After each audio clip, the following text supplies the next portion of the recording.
서해 피격 사건으로 기소된 문재인 정부 안보 라인에 대한 결심 공판이 약 3년 만에 진행되고 있습니다. 검찰은 서훈 전 실장과 박지원 전 국정원장에게 각각 징역 4년과 징역 2년을 구형했습니다.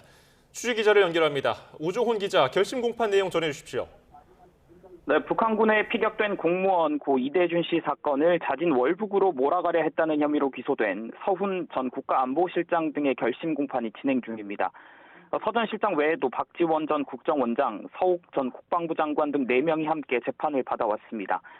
검찰은 직권남용 등 혐의를 받는 서 전 실장에게 징역 4년, 공용 전자기록 손상 등 혐의를 받는 박 전 원장에게는 징역 2년 및 자격정지 2년을 구형했습니다.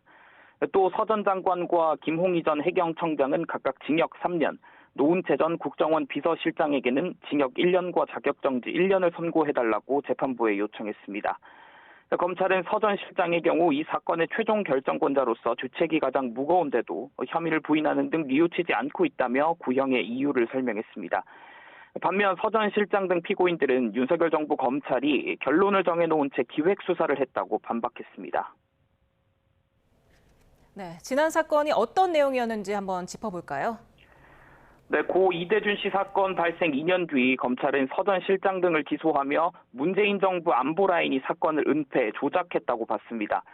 이 씨가 북한군에 의해 숨지자 서 전 실장이 합동참모본부 관계자와 해경청장에게 보안 유지 조치를 지시하고 박지원 전 국정원장과 서욱 전 국방부 장관은 이에 동조해 소속 직원들에게 관련 첩보와 보고서를 삭제하게 했다는 겁니다.